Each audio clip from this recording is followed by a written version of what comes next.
नमस्कार साथियों, मैं डॉक्टर जितेंद्र कुमार पहाड़ी। साथियों, आज हम लोग चर्चा कर रहे थे भारत में जो प्राइवेट शिक्षा है, गवर्नमेंट शिक्षा है, उस पर होने वाले व्यय की, और भारत में जो गरीब है वो शिक्षा से क्यों दूर होता जा रहा, उस विषय पे भी हम लोग चर्चा करेंगे।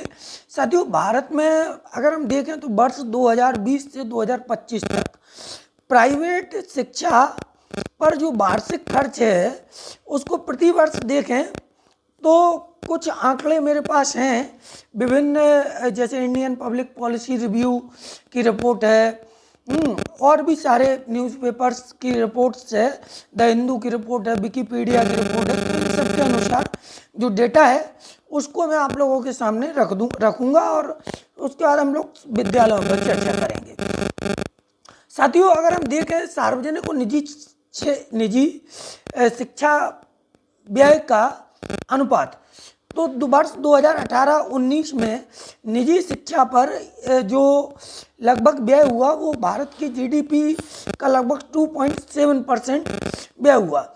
अगर हम देखें जो सरकारी शिक्षा है उस पर जो व्यय हुआ वो 3.9% जीडीपी का व्यय हुआ। इसका मतलब साफ है कि निजी शिक्षा व्यय की हिस्सेदारी सालों से लगातार जो है वो बढ़ रही है। ठीक है, 2020-25 के अनुमानित जो रुझान है, जो द हिंदू की रिपोर्ट है उसके अनुसार जो भारत का कुल बजट है उसका लगभग 2.8 से 2.9% तक जो है, मतलब इसके बराबर अमाउंट जो है प्राइवेट शिक्षा में खर्च हुआ है। ठीक है, निजी शिक्षा पर खर्च की अगर हम बात करें तो जीडीपी के लगभग 2.7 से 3.0% तक जो है लगातार बना हुआ है। अगर हम वर्ष दर वर्ष देखें तो 2019-20 में जो है लगभग 5.4 से लेके 6.0 लाख करोड़ रुपए जो है निजी शिक्षा पर खर्च हुआ। 2020-21 में 5.5 से लेके 6.2 लाख करोड़ हुआ। और आगे हम वर्तमान में देखेंगे अगर इस तरीके से 2024-25 में, तो 2024-25 में अगर हम देखेंगे तो 7.6 से 8.4 लाख करोड़ रुपए निजी शिक्षा पर खर्च होने का अनुमान जो है। और यह इतना पैसा लगभग 280 लाख करोड़ रुपए, जो कि किसी भी राज्य के बजट से कहीं ज़्यादा है। ठीक है, इतना पैसा निजी शिक्षा पर खर्च हो रहा। साथियों, अगर हम बात करें इस खर्च की तो हम लोग देख रहे हैं कि लगातार निजी जो स्कूल हैं वो प्राइवेट स्कूल हैं उनकी फीस में लगातार ज़बरदस्त वृद्धि देखने को मिल रही है। अगर हम सर्वेक्षण और रिपोर्टों के आधार पर बात करें तो सामान्य मिड टियर जो निजी स्कूल हैं सीबीएसई आईसीएसई बोर्ड के, उनमें 1 से 2 लाख प्रति वर्ष जो है एक बच्चे की फीस है। दिल्ली, बेंगलोर, मुंबई जैसे मेट्रो शहरों में अगर हम 3rd ग्रेड तक की फीस देखें तो 1.25 लाख से 2 लाख तक इनकी फीस है। ठीक है, अगर बेंगलोर के कुछ स्कूलों की हम पर्टिकुलर बात करें तो तीसरी कक्षा की जो फीस है, टाइम्स ऑफ इंडिया की रिपोर्ट है साथियों, 2.1 लाख तक देखने को मिली है। ठीक है, प्री नर्सरी और किंडर गार्टन जो स्कूल हैं उनमें 1 से लेके 7 लाख रुपए तक प्रति वर्ष जो इंटरनेशनल स्कूल हैं, ट्रेंडी स्कूल्स हैं, उनमें फीस है। चेन्नई में कुछ अंतर्राष्ट्रीय स्कूलों में किंडरगार्टन की जो फीस है वो 6 से 8 लाख प्रति वर्ष है। ये टाइम्स ऑफ इंडिया की रिपोर्ट है, मैं अपने तरफ से नहीं बता रहा हूँ। ठीक है, तो इस तरीके से अगर हम देखेंगे, अभी और देखें दिल्ली के प्री स्कूल्स में 22 से 25 लाख तक एडमिशन फीस भी सामने आई है। मेट्रो हाई एंड निजी स्कूल में 3 से 4 लाख प्रति वर्ष जो है फीस गार्जियंस को खर्च करनी पड़ती है। अब फीस की जो वृद्धि की गति है वो इंडिया टुडे की रिपोर्ट के अनुसार पिछले 3 वर्षों में 50 से 80% की दर से वृद्धि हुई है फीसों में निजी स्कूलों की। लगभग 44% से अधिक माता पिता ने इसका अनुभव किया है। 8% से अधिक परिवारों ने 80% से अधिक वृद्धि देखी है।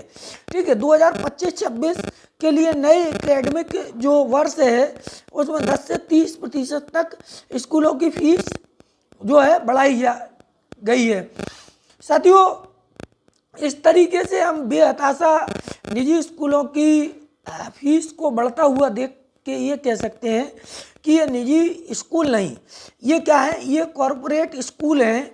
ये जो है स्कूलों के नाम पर क्या है, मॉल खुल गए हैं जो शिक्षा का लगातार व्यवसायीकरण कर रहे हैं और शिक्षा के नाम पर क्या है, पैसा, अंधाधुंध पैसा कमा रहे हैं।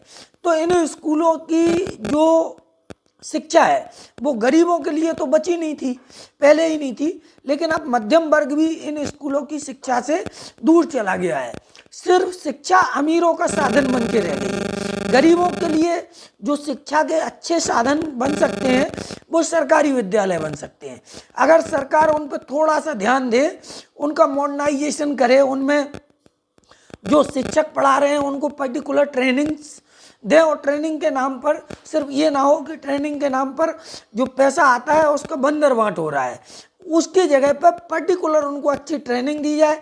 स्कूल में संसाधनों को बढ़ाया जाए, digital boards, library, digital lab, इन सारी चीज़ों को, फर्नीचर्स वेल एस्टेब्लिश किया जाए, कंप्यूटर लगाए जाए, तो प्राइवेट स्कूलों का मुकाबला जो है सरकारी स्कूल कर सकते हैं। और साथ ही साथ इन स्कूलों में जो पढ़ाने वाले शिक्षक हैं उनका आधुनिकीकरण किया जाए, उनको भाषा और विज्ञान, तकनीक, इनकी ट्रेनिंग लगातार दी जाए।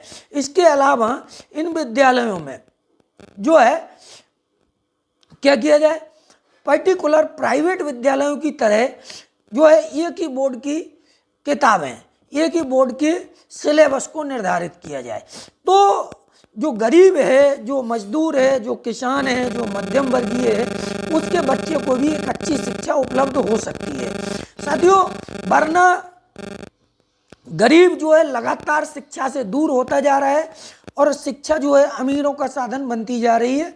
एक समय ऐसा आने वाला है जिसमें जो शिक्षा है वो सिर्फ अमीरों को मिलेगी। पहले शिक्षा में जो भेदभाव होता था वो जाति के आधार पर होता था, अब पैसे के आधार पर और समृद्धि के आधार पर शिक्षा जो है दी जा रही है, जो कि किसी भी राष्ट्र के लिए घातक है, क्योंकि राष्ट्र सब लोगों से मिलके बनता है साथियों। और चाइना से हम लोगों को सीखना चाहिए। चाइना ने जो शिक्षा है, सरकारी शिक्षा है, उसको सबके लिए निःशुल्क शिक्षा को, अच्छी शिक्षा को उपलब्ध कराया। उसका कारण है कि चाइना प्रगति किया।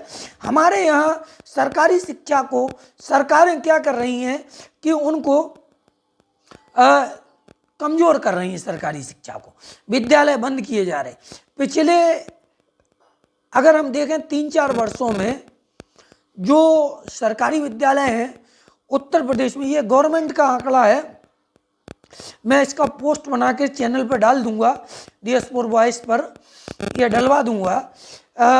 आप देख सकते हैं, सरकार की रिपोर्ट कल ही आई है। उत्तर प्रदेश में पिछले 3-4 वर्षों में 26,012 विद्यालय, सरकारी जो विद्यालय थे, उनको बंद कर दिया गया, जबकि उत्तर प्रदेश की जनसंख्या में लगातार वृद्धि हुई है। विद्यार्थी बढ़ने चाहिए, वो कम हो रहे हैं। उसका अब सरकार तर्क दे रही कि नामांकन कम हो रहा है, इसलिए विद्यालय बंद किए जा रहे। साथियों, विद्यालय बंद करने के बजाय सरकार इस बात पर गौर करे कि नामांकन क्यों कम हो रहा है। और विद्यालय बंद करने से जो बच्चा गांव के गांव में शिक्षा ग्रहण करने नहीं आ रहा था, क्या वो 2 किलोमीटर शिक्षा ग्रहण करने जाएगा?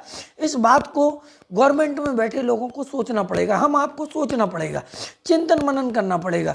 ऐसा ना हो आने वाला भविष्य जो गरीब है, जो मजदूर है, जो किसान है, जो मध्यम वर्गीय है, उसके बच्चों की शिक्षा के लिए समय ही ना मिले, उसके बच्चों की शिक्षा ही खत्म ना कर दी जाए। इन बातों पर गौर करते हुए हम इन्हीं बातों के साथ अपनी वाणी को विराम देते हैं और पुनः इस देश की जो गरीब मजदूर किसान हैं उसके हित में सरकार को आह्वान करते हैं कि विद्यालय बंद ना करके सरकारी विद्यालयों को उच्चीकरण किया जाए, उनको प्राइवेट विद्यालयों के समकक्ष खड़ा करने में सरकार ज़्यादा योगदान दे तो अच्छा होगा। इन्हीं बातों के साथ मैं आप सभी से विदा लेता हूँ।